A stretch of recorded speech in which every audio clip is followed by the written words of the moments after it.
मेरे परिवारजनों के बीच में मनाऊं।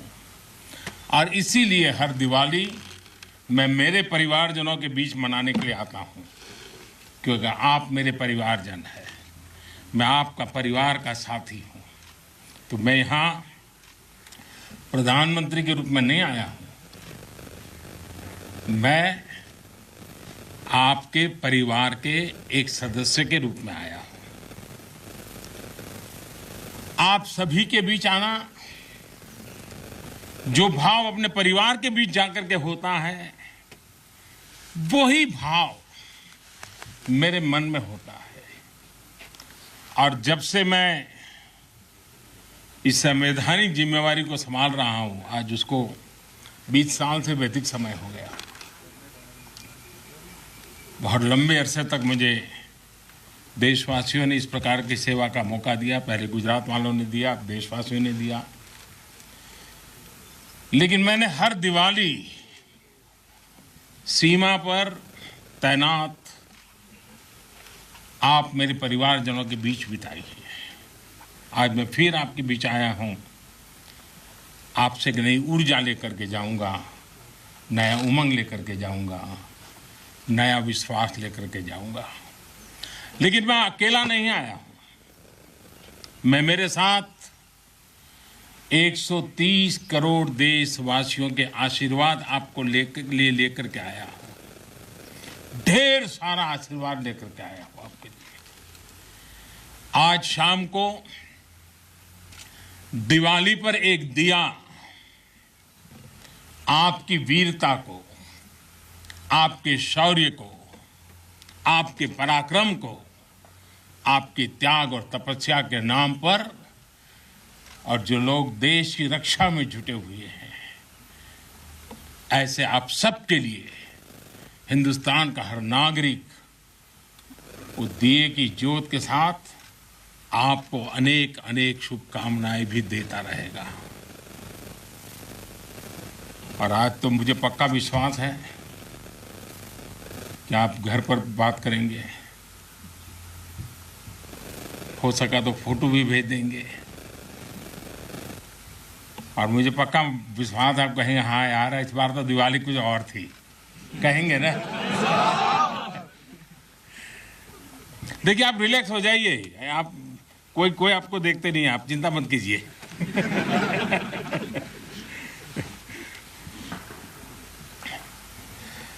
अच्छा, आप ये भी बताएंगे ना कि मिठाई भी बहुत खाई थी? नहीं बताएंगे तो बोलो ना। साथियों, आज मेरे सामने देश के जो वीर हैं, देश की जो वीर बेटियां हैं, वो भारत मां की ऐसी सेवा कर रहे हैं जिसका सौभाग्य हर किसी को नहीं मिलता है। किसी किसी को ही मिलता है जो सौभाग्य आपको मिला है। मैं देख रहा हूं, मैं महसूस कर रहा हूं, आपके चेहरे के उन मजबूत भावों को मैं देख रहा हूं। आप संकल्पों से भरे हुए हैं, और यही आपके संकल्प, यही आपकी पराक्रम की पराकाष्ठा करने की भावनाएं, चाहे हिमालय हो, रेगिस्तान हो, बर्फीली चोटियां हो, गहरे पानी हो, कहीं पर भी आप लोग मां भारती का एक जीता जागता सुरक्षा कवच है। आपके सीने में वो जज्बा है जो 130 करोड़ देशवासियों को भरोसा होता है, वो चैन की नींद सो सकते हैं। आपके सामर्थ्य से देश में शांति और सुरक्षा, एक निश्चिंतता होती है, एक विश्वास होता है। आपके पराक्रम की वजह से हमारे पर्वों में प्रकाश फैलता है, खुशियां भर जाती हैं, हमारे पर्वों में चार चांद लग जाते हैं।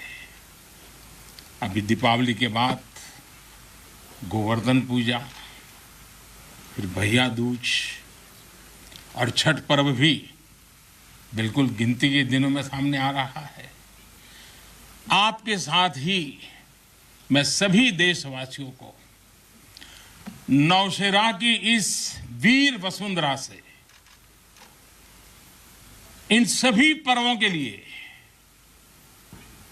देशवासियों को भी बहुत बहुत शुभकामनाएं देता हूं। देश के अन्य हिस्सों में बड़ी संख्या में लोग आज दिवाली का जब दूसरा दिन होता है तो नववर्ष की भी शुरुआत करते हैं, और हमारे यहाँ तो हिसाब किताब भी दिवाली से पूरा होता है और दिवाली के दूसरे दिन से शुरू होता है। खास करके गुजरात में कल नया साल होता है। तो मैं आज नौशेरा की इस वीर भूमि से गुजरात के लोगों को भी और जहाँ जहाँ नववर्ष मनाते हैं उन सबको भी अनेक अनेक मंगल कामनाएं उनके लिए देता हूँ। साथियों, जब मैं यहाँ नौशेरा की पवित्र भूमि पर उतरा, यहाँ की मिट्टी का स्पर्श किया, तो एक अलग ही भावना, एक अलग ही रोमांच से मेरा मन भर गया। यहाँ का इतिहास भारतीय सेना की वीरता का जयघोष करता है। हर चोटी से उस जयघोष सुनाई देता है। यहाँ का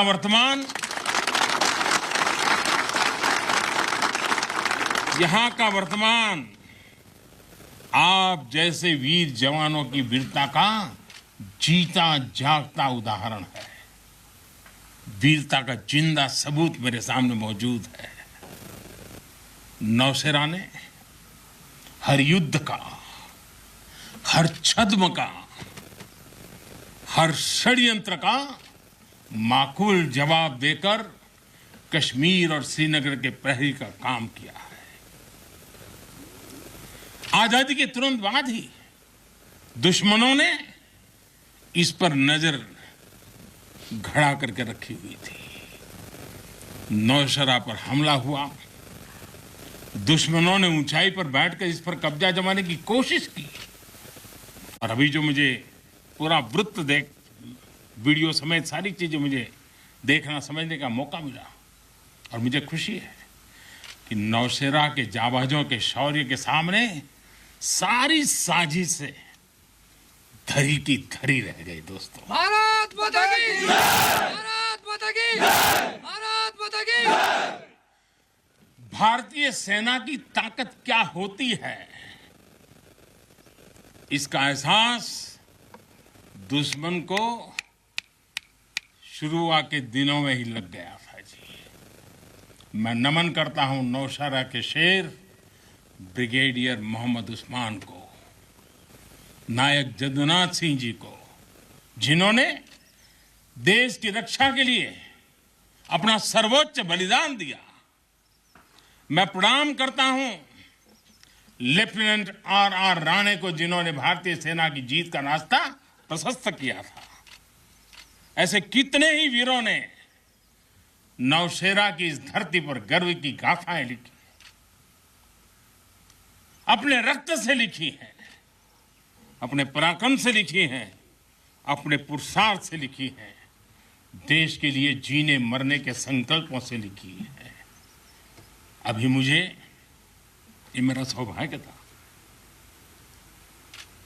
कि दिवाली के इस पवित्र त्योहार पर मुझे आज दो ऐसे महापुरुषों के आशीर्वाद प्राप्त करने का सौभाग्य मिला। मेरे जीवन में एक प्रकार से अनमोल विरासत है। मुझे आशीर्वाद मिले श्री बलदेव सिंह और श्री बसंत सिंह जी, ये दोनों महापुरुष बाल्यकाल में मां भारती की रक्षा के लिए फौज के साथ कंधे से कंधा मिलाकर के साधनों के अभाव के बीच भी, और जब मैं आज सुन रहा था उनको, वही जज्बा था जी, वही मिजाज था, और वर्णन ऐसे कर रहे थे जैसे आज ही अभी से लड़ाई का मैदान से आए हैं, ऐसा वर्णन कर रहे थे। आजादी के बाद हुए युद्ध में ऐसे अनेकों स्थानीय किशोरों ने ब्रिगेडियर मोहम्मद उस्मान के मार्गदर्शन से बाल सैनिक की भूमिका निभाई थी। उन्होंने अपने जीवन की परवाह न करते हुए उतनी कम उम्र में देश की सेना के साथ कंधे से कंधा मिलाकर के काम किया था, सेना की मदद की थी। नौशेरा के शौर्य का यह सिलसिला तब से जो शुरू हुआ, न कभी रुका है, न कभी झुका है। यही तो नौशेरा है। भारत माता की भारत माता की भारत माता की। सर्जिकल स्ट्राइक में यहां की ब्रिगेड ने जो भूमिका निभाई, वो हर देशवासी को गौरव से भर देता है। और वो दिन तो मैं हमेशा याद रखूंगा, क्योंकि मैं कुछ तय किया था सूर्यास्त के पहले कि सब लोग लौट करके आ जाने चाहिए, और मैं हर पल फोन की घंटी पर टिकटिका के बैठा हुआ था कि आखिर से आखिर मेरा जवान पहुंच गया क्या, और कोई भी नुकसान किए बिना ये मेरे वीर जवान लौट करके आ गए, पराक्रम करके आ गए, सिद्धि प्राप्त करके आ गए। भारत माता की भारत माता की भारत माता की।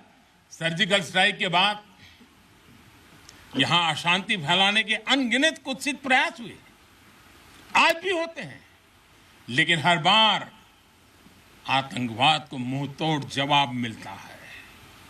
असत्य और अन्याय के खिलाफ इस धरती में एक स्वाभाविक प्रेरणा है, माना जाता है, और मैं मानता हूं ये अपने आप में बड़ी प्रेरणा है।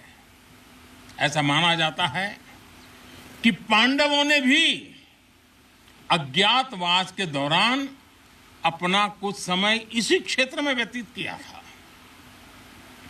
आज आप सबके बीच आकर मैं अपने आप को यहां की ऊर्जा से जुड़ा हुआ महसूस कर रहा हूं। साथियों, इस समय देश अपनी आजादी के 75 वर्ष का पर्व मना रहा है। आजादी का अमृत महोत्सव गुलामी के लंबे कालखंड में असंख्य बलिदान देकर हमने ये आजादी हासिल की है। इस आजादी की रक्षा करने का दायित्व हम सभी हिंदुस्तानियों के सर पे है, हम सबकी जिम्मेवारी है।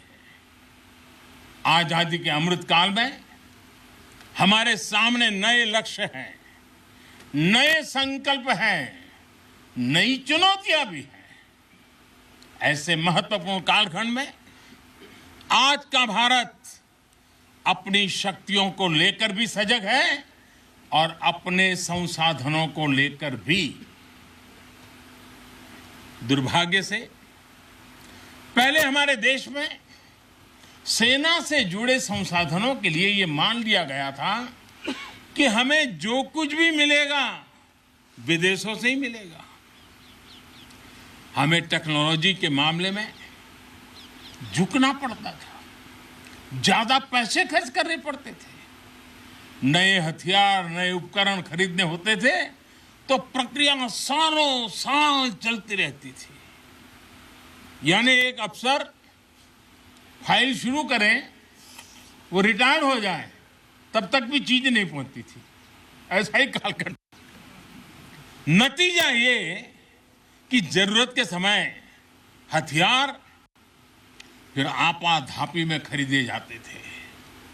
यहां तक कि स्पेयर पार्ट्स के लिए भी हम दूसरे देशों पर निर्भर रहते थे। साथियों, डिफेंस सेक्टर में आत्मनिर्भरता का संकल्प उन पुरानी स्थितियों को बदलने का एक सशक्त मार्ग है। देश के रक्षा खर्च के लिए जो बजट होता है, अब उसका करीब 65% देश के भीतर ही खरीदी पर खर्च हो रहा है। हमारे देश ये सब कर सकता है, करके दिखाया है। एक अभूतपूर्व कदम उठाते हुए अब भारत ने यह भी तय किया है कि 200 से ज्यादा साजो सामान और उपकरण अब देश के भीतर ही खरीदे जाएंगे। आत्मनिर्भर भारत का यही तो संकल्प है। अगले कुछ महीनों में इसमें और सामान जुड़ने वाले हैं। देश को आत्मनिर्भर बनाने वाली ये पॉजिटिव लिस्ट और लंबी हो जाएगी। इससे देश का डिफेंस सेक्टर मजबूत होगा, नए नए हथियारों उपकरणों के निर्माण के लिए निवेश बढ़ेगा। साथियों, आज हमारे देश के भीतर अर्जुन टैंक बन रहे हैं, तेजस जैसे अत्याधुनिक लाइट कॉम्पैक्ट एयरक्राफ्ट बन रहे हैं। अभी विजयादशमी के दिन 7 नई डिफेंस कंपनियों को भी राष्ट्र को समर्पित किया गया है। हमारी जो ऑर्डिनेंस फैक्ट्रीज थी वो अब स्पेशलाइज्ड सेक्टर में आधुनिक रक्षा उपकरण बनाएगी। आज हमारा प्राइवेट सेक्टर भी राष्ट्र रक्षा के संकल्प का सारथी बन रहा है। हमारे कई नए डिफेंस स्टार्टअप्स आज अपना परचम लहरा रहे हैं। हमारे नौजवान 20, 22, 25 साल के नौजवान क्या क्या चीजें लेकर के आ रहे हैं, गर्व होता है। साथियों, उत्तर प्रदेश और तमिलनाडु में बन रहे डिफेंस कॉरिडोर इस स्पीड को और तेज करने वाले हैं। ये सारे कदम जो आज हम उठा रहे हैं वो भारत के सामर्थ्य के साथ साथ डिफेंस एक्सपोर्टर के रूप में हमारी पहचान को भी सशक्त करने वाले हैं। साथियों, हमारे शास्त्रों में कहा गया है, को अति भारः समर्था नाम, यानी जो समर्थ होता है उसके लिए अति भार मायने नहीं रखता। वो सहज ही अपने संकल्पों को सिद्ध करता है। इसलिए आज हमें बदलती दुनिया, युद्ध के बदलते स्वरूप के अनुसार ही अपनी सैन्य शक्ति को भी बढ़ाना है, उसको नए ताकत के साथ ढालना भी है। हमें अपनी तैयारियों को दुनिया में हो रहे इस तेज परिवर्तन के अनुकूल ही ढालना ही होगा। कोरोनाने वाट लावली, पोटा पाण्याचा प्रश्न सुद्धा तयार झालाय। दिवाळखोर व्हायची वेळ झाली, धंद्यानं पूर्ण नुकसान झालेलं आहे। तुमच्या जवळच्या दुकानदाराकडूनच वस्तू खरेदी करा आणि कोरोनाने उद्ध्वस्त झालेल्यांना मदतीचा हात द्या। संकल्प दिवाळी